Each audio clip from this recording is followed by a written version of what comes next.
هذه هي المغربيه اللي لبست الحجاب والعبايه لبرج ايفل وحمقات لنا الفرنسيين والاوروبيين.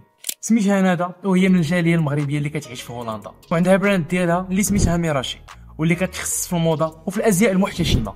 ومؤخرا ندى غادي دير حمله تسويقيه اللي ذكيه بزاف واللي فيها غادي تشد برج ايفل، غادي تلبس ليه الحجاب والعبايه. هذا الاعلان هذا غادي ينتشر واحد الانتشار اللي فيروسي لدرجه غادي يوصل لسياسيين ودبلوماسيين فرنسيين واللي غادي يعتبروه اعلان مستفز لهم وفي نفس الوقت اهانه للقيم الجمهوريه الفرنسيه. وفي جهه اخرى كاين بزاف ديال الناس اللي غادي يسيبورتيو ندى وغادي يدعموها وغادي يعتبروا الاعلان ديالها اعلان اللي ذكي شبعان ابداع وغادي يشوفوها بلي فكرات خارج الصندوق. هادشي كله غادي يلعب لصالح ندى ولصالح البراند ديالها، غادي يخلي البراند ديالها تزيد تعرف في اوروبا وفي العالم، وحتى اللي ما كانش كيعرفها ولا كيعرفها. دابا بغيت نعرفكم نتوما شنو بان لكم في الاعلان ديال ندى، واش بصح شبعان ابداع وفكرات خارج الصندوق ولا قاص القيم والثقافه ديال الفرنسيين؟ بالنسبه لي انا كنشوف الاعلان شبعان ابداع وفعلا ندى فكرات خارج الصندوق.